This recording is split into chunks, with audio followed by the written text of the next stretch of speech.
सावधान, धरती की तरफ एक आफत आ रही है जिससे विनाश होने की आशंका है। अगर उस जलजले और धरती की टक्कर हुई तो धरती हिलेगी और भूकंप, तूफान, कोई प्राकृतिक आपदा या अन्य घटनाएं हो सकती हैं। जी हाँ, अमेरिका की स्पेस एजेंसी नासा के अलर्ट के मुताबिक धरती से एक विशालकाय एस्ट्रॉइड टकरा सकता है। यूरोपीय अंतरिक्ष एजेंसी और दुनिया भर के अलग अलग यूनिवर्सिटी एस्ट्रॉइड की स्टडी में नासा का साथ दे रहे हैं। इसके मुताबिक इस एस्ट्रॉइड को धरती के उत्तरी गोलार्ध से गुजरते हुए देखा जा सकता है। अब ये एस्ट्रॉइड कैसा है और धरती से इसके टकराने पर क्या कुछ परिणाम होंगे, आगे आपको समझाते हैं। तो वैज्ञानिकों ने चेतावनी जारी करते हुए कहा कि एक क्षुद्र ग्रह अपोसिस धरती की तरफ तेजी से बढ़ रहा है।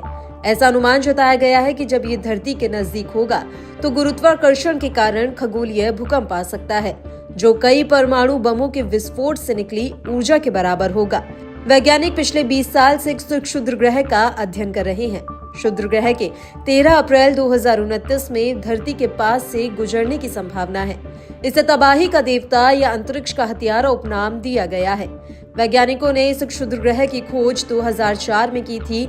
तब से खगोलविद अपोफिस पर बारीकी से नजर रख रहे हैं। वैज्ञानिकों का अनुमान है कि 2029 में ये धरती के पास से होकर गुजरेगा। वैज्ञानिकों ने ये भी बताया कि इसके धरती से टकराने की संभावना 2.7% है। Johns Hopkins University applied physics laboratory के वैज्ञानिक के नेतृत्व में एक टीम अपोफिस पर बारीकी से नजर रख रही है। वैज्ञानिकों के अनुसार 2029 में जब यह क्षुद्र ग्रह धरती के पास से गुजरेगा तो गुरुत्वाकर्षण बल के कारण इस क्षुद्र ग्रह में भूकंप आ सकता है। इसे खगोलीय भूकंप कहा जा रहा है। खगोलीय भूकंप या अंतरिक्ष भूकंप पृथ्वी के चुंबकीय क्षेत्र में होने वाला भूकंप होता है। वैज्ञानिकों ने पृथ्वी के गुरुत्वाकर्षण के प्रभाव की जांच की है तो पता लगाया कि ऐसी घटना तब होगी जब ये हमारे ग्रह से 19,000 मील की दूरी पर आ जाएगा।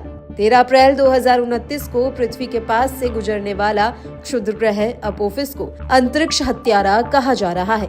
ये बेहद विशाल है। इसका आकार न्यूयॉर्क के 102 मंजिला एम्पायर स्टेट इमारत के बराबर है। अपोफिस की लंबाई 1230 फीट है। यदि ये पृथ्वी से टकराता है तो इसके प्रभाव से कई परमाणु बमों के बराबर ऊर्जा निकलेगी, जिससे सैकड़ों मील तक विनाश होने की संभावना है।